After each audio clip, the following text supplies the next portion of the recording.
Dans un immeuble parisien, nous retrouvons l'une de ces sociétés qui va se lancer dans l'armement de ses agents, la société LPN, et son patron, Tibor Vass. L'immeuble nous appartient. 4 étages de bureaux, dans un immeuble ultra sécurisé, où certaines salles ont même été transformées en bunkers.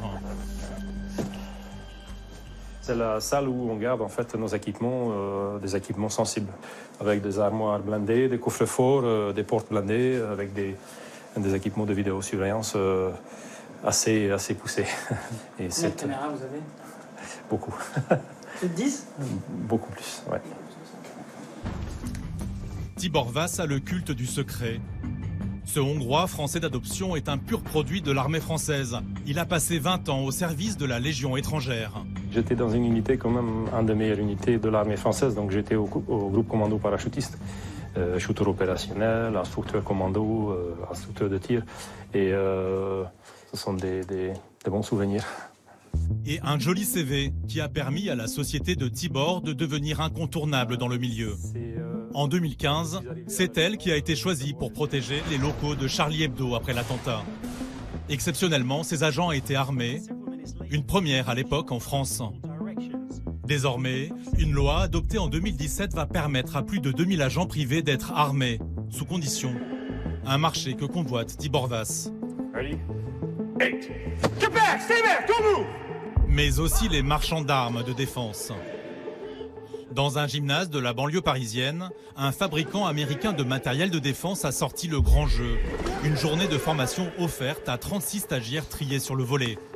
Parmi eux, des policiers d'élite, des policiers municipaux, des gendarmes. Questions? Okay, let's go. Tibor Vass a obtenu que 2 de ses agents privés puissent aussi suivre cette formation. Nathan, ancien champion de judo, et Jean-Philippe, lui aussi ancien légionnaire. Sous les ordres d'un policier de Chicago payé par le fabricant de matériel de défense, ils apprennent le maniement des bâtons télescopiques. 2.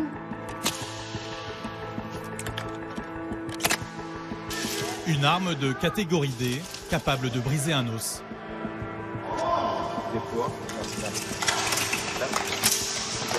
Comme si tu charges un sac de patates. Elle fera partie dans quelques semaines du futur équipement des agents de sécurité privés armés. C'est une grande nouveauté. Jusqu'ici, les agents n'avaient pas le droit de porter une arme. Nathan, votre holster, il faut toujours soit tourné de façon que vous arrivez à le prendre en fait sans regarder. C'est comme avec l'arme aussi, il ne faut pas qu'on regarde en fait. Il faut que ce soit automatique, voilà. Donc il faut essayer de tourner, voilà, dans ce sens-là que vous arrivez à le prendre. Voilà, c'est ça, voilà. Voilà, c'est ça, ouais. La mutation du secteur est en cours. Pour Tibor, seules des formations poussées permettront aux privés d'être à la hauteur des enjeux de la sécurité nationale. C'est des choses qu'habituellement ils n'apprennent pas? Pas du tout. Non, non. Il faut savoir que dans la cursus d'un agent de sécurité, en fait, tout ça n'existait pas. L'image en général de la sécurité privée en France, c'est vrai que c'est pas génial. Voilà, je pense que c'est important aussi de le montrer que n'empêche qu'il y en a des sociétés, peut-être pas les plus grandes, mais il y en a des petites sociétés qui essayent de se former et qui sont d'un très bon niveau. Et justement que c'est pas la taille qui compte. Voilà. On peut montrer aux policiers, aux autres personnes de l'autre côté, que nous aussi avant on était comme eux. Maintenant on a basculé dans le privé, que nous aussi on a acquis de l'expérience et qu'on va encore apprendre quoi. Donc c'est toujours pareil, c'est comme à l'armée, on s'entraîne et voilà. L'entreprise de Tibor Vass est à ce jour l'une des 8 sociétés à se lancer dans l'armement de ses agents de sécurité. Un nouveau marché qui attire dans ses locaux ce matin-là des VRP un peu particuliers. Bonjour. Ça va, bonjour Benjamin. Ouais, ça va? Vous allez bien? Bonjour. Salut Romain, tu vas bien? Bonjour. C'est possible de nous préparer? Ces commerciaux débarquent avec un emballage en carton grand format et ces 2 mallettes, on ne peut plus ordinaires. À l'intérieur des pistolets calibre 9 mm, fabriqués en Autriche. Chaque mallette contient son arme, ses 2 chargeurs. D'accord. Chargeur 17 coups. D'accord. Je peux le regarder? Ouais, je vous en prie. Ouais. Vendus 600 € pièce, ces pistolets pourraient équiper demain des agents de sécurité de Tibor lors des grands rassemblements ou des concerts par exemple, si la menace est jugée sérieuse par le ministère de l'Intérieur. Ce type d'arme, en fait, ça demande pas beaucoup d'entretien et c'est des armes qui marchent à tous les coups. Donc, ce sont des armes très sûres, comme il a expliqué Benjamin. On peut laisser tomber l'arme. C'est le coup, il ne partira jamais seul, en fait. Voilà. Certains, peu nombreux, pourront même travailler avec ce genre de fusil semi-automatique. Ils seront réservés aux agents en poste devant des sites jugés extrêmement sensibles par les autorités. Une sacrée responsabilité pour les acteurs du privé. Il va falloir que nous, en fait, la sécurité privée, on fasse beaucoup d'attention à qui est-ce qu'on donne des armes. Après, il faut que l'État, qu'ils fassent leur travail et leur rôle aussi, de vérifier ce que nous ne pouvons pas vérifier, que la personne n'a pas des antécédents judiciaires. Oui, la sélection, la présélection, ça sera très important. Le ministère de l'Intérieur assure que ces futurs agents privés armés seront triés sur le volet. Ils devront suivre une formation de 200 heures supplémentaires. Chaque dossier sera validé par un conseil national, le CNAPS. Une autorité de régulation qui dépend du ministère. Ce ne sera pas un luxe.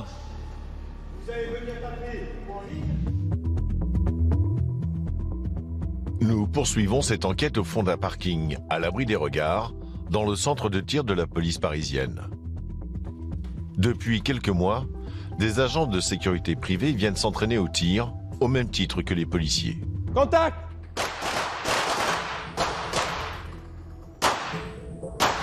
Je regarde à gauche, je regarde à droite, je regarde la cible devant. Nous rencontrons Tibor Bass, patron de LPN. Bonjour, comment allez-vous? Une agence de sécurité privée.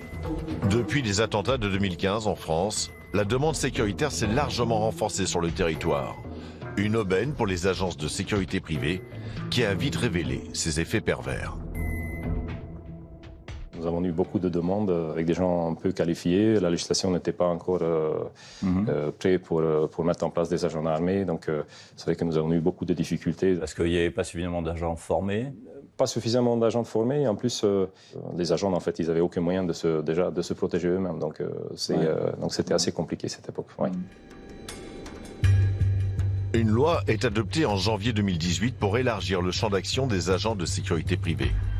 Dorénavant, en fonction des sites et de la menace, certains agents pourront porter une arme de catégorie D, comme des matraques ou des gaz lacrymogènes, ou bien des armes de poing, comme des pistolets automatiques. Depuis, les décrets ils étaient votés, les arrêtés ils étaient publiés, et nous attendons juste les certifications des centres de formation et des écoles de formation que nous avons d'ailleurs. Pour pouvoir former les agents. Pour pouvoir former les agents, parce que donc ça va prendre encore quelques mois en fait. Ça va prendre encore quelques mois. Quand on parle d'armes, en effet, il n'y a pas que des armes à feu, il y a aussi pas du tout, en fait. des armes de défense. Tout à fait. De défense, comme le bâton télescopique. C'est exactement ça en fait. C'est exactement la même chose que la police ou la gendarmerie utilise. Donc ça, c'est une arme de catégorie D, donc ce qui s'appelle une arme non létale. Et ça, on l'utilise pour se défendre ou pour se défendre, oui, tout à fait. Pour taper? Non. Enfin, déjà, notre mission principale, en fait, c'est la dissuasion. La loi est très claire. Les agents ne peuvent utiliser leur arme qu'en cas de légitime défense. Leur formation est encadrée par le CNAPS, le Conseil national des activités de sécurité privée. Chaque agent bénéficie de 5 semaines de formation initiale avec des modules juridiques et depuis peu des modules pratiques. Le but, apprendre à travailler avec une arme à la ceinture. Ça prend quand même 2 semaines de formation pour apprendre comment il faut. Oui. 2 semaines de formation pour utiliser ça? Oui. Ça va? C'est parfait. Ça permet de taper à des endroits non létals. Mais exemple, ça permet de classer la clavicule et si quelqu'un a un couteau, ça arrêtera net. Voilà. Donc c'est une arme évidemment agressive avec laquelle on peut blesser ou en tout cas neutraliser quelqu'un. Donc il faut 2 semaines de formation pour un bâton télescopique et plus de 2 mois pour travailler avec une arme à feu. Donc là, on va aller sur le stand de tir? Oui, tout à fait. 2 hommes. Tibor Bass est ici avec ses hommes à titre privé. Avant que son agence ne soit certifiée et agréée pour armer ses agents, le patron veut déjà faire rentrer les règles élémentaires de sécurité dans la tête de ses employés. Ok, très bien. Donc ici, dans ce stand de tir-là, on apprend de la tir technique. Donc, tir technique, c'est bien viser, d'être précis et qu'ils maîtrisent leur arme. Qu'est-ce que vous appelez maîtriser une arme? Maîtriser une arme, c'est travailler en toute sécurité avec et qu'on ne blesse ou tue pas quelqu'un, qu'on n'a pas attention au tuer ou de blesser avec. Voilà. Donc c'est pour ça aussi d'ailleurs les 4 règles de sécurité qui expliquent, exemple, qu'on ne mette pas les doigts sur la détente si mes organes de visée ne sont pas alignés sur l'objectif, que je ne tourne pas avec l'arme parce que l'arme, toute arme est considérée comme des jeux. Mais théoriquement, si on sort l'arme, c'est parce qu'on était agressé. Donc vous imaginez, l'adrénaline qui monte, c'est ça en fait. C'est apprendre à gérer le stress. Voilà, tout à fait. C'est très très important. Si Tibor veut des hommes surentraînés, c'est pour éviter la bavure sur le terrain. Et regrailler une chargeur de 17. Pour se rendre compte du niveau de pratique et de technique demandé à ces agents, nous nous essayons au tir. Alors. Donc je vous laisse faire, c'est comme je vous ai montré. Vous mettez les chargeurs, tapez dessus, vous l'armez. Après, pour l'instant, j'ai mis qu'un seul cartouche, une seule munition. Ouais. Donc c'est juste pour sentir un peu le recul, mais vous avez l'habitude déjà. Ensuite, comme ça. Ouais, comme ça. Et lâchez. Voilà, parfait. Prenez les positions de tir, ne mettez pas l'index sur la détente. Ouais. Prenez les positions de tir, léger penchez légèrement vers l'avant. Très bien, comme ça, parfait. Et appuyez sur la détente doucement. Voilà, super. Enlevez le chargeur avec le pouce. OK. D'accord. C'est magnifique. Vous avez visé au milieu de cible. Centré. Et on va le faire la même chose. Ça aussi, il faut que ce soit gestuel. Parfait. Je tiens comme ça. Je le lâche. Voilà, je tire, je lâche. Je prends la position de tir, l'index vers l'avant. Non, pas besoin de... Comme ça, juste si loin. D'accord. Voilà. OK. Maintenant, je ne vous tiens pas. Très bien. Il y en a encore une deuxième. Allez-y. Allez-y, il y en a encore un deuxième. Il faut... Oui. Je retiens ma respiration, après je commence à trembler. Il faut tirer plus vite en fait. On dit qu'il faut tirer un peu plus vite. Il faut compter 3 secondes. Il faut que le coup parte. Sinon, moi j'attends un peu trop. Un petit peu, oui. Très bien. Deuxième. OK. Enlevez le chargeur. Comme vous avez vu, en fait... je suis moins bon là. Oui, mais vous avez tiré un peu plus vite. Vous voyez, en soi, le tir, ce n'est pas compliqué. L'action sur la détente, le viser, ce n'est pas compliqué. Après, c'est tout le reste qui vient avec. Voilà. En fait, quand est-ce qu'il faut que je tire, comment il faut que je tire. C'est surtout ça qui prend un peu plus de temps pour apprendre. Dans les rangs de ces nouveaux agents, on trouve des profils très variés. Souvent d'anciens militaires, mais pas que. Bon, alors vous êtes élève, hein, c'est ça? C'est ça, oui. Mon précédent métier, j'ai fait des études en comptabilité.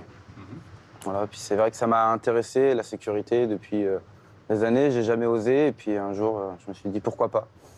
Pour quelle raison? Il y avait un contexte particulier ou... L'armée, moi, ça me plaisait pas trop. Partir sur long terme, ça m'intéressait pas trop, donc la sécurité privée.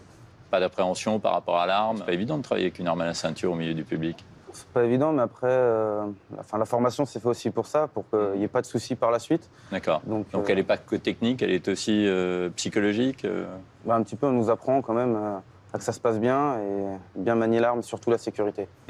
Vous-même, vous êtes agent de sécurité, vous êtes armé déjà ou pas? Non, pas encore. Non. Mais j'ai participé déjà à une mission armée. Et comment l'opinion publique risque de vous percevoir avec une arme à la ceinture? Est-ce que ça ne vous inquiète pas, ça? Non? On va dire que maintenant, ça va être à nous de montrer justement à la population que nous sommes des personnes, des professionnels, et qu'on sait justement si on est armé, on le sait pourquoi, et qu'avant ça, on a eu toute une préparation. En plus, dans le cursus, moi je suis un ancien militaire, j'étais à la Légion étrangère, donc je suis parti en mission à l'étranger, on sait manipuler les armes, et puis surtout, c'est que malgré ça, on s'entraîne toujours. Et pour plus de sécurité, l'autre maître mot, c'est le sang-froid, non? Toujours, bien sûr, bien sûr, bien sûr. Et là, vous avez l'avantage de votre expérience militaire. L'expérience militaire m'a apporté ça. Et en plus, c'est des choses qu'on peut retransmettre aussi aux autres personnes qui arrivent dans le métier. Très bien. Merci beaucoup. Merci, monsieur. Merci. Selon les estimations du ministère de l'Intérieur, quelques 3000 agents pourront être armés avant la fin de l'année 2019. À terme, ils pourraient remplacer la police ou la gendarmerie sur des missions de surveillance statique. Une fois certifiés, les agents de sécurité privée auront droit à 4 séances de tir d'entraînement dans l'année, contre 3 pour la police nationale.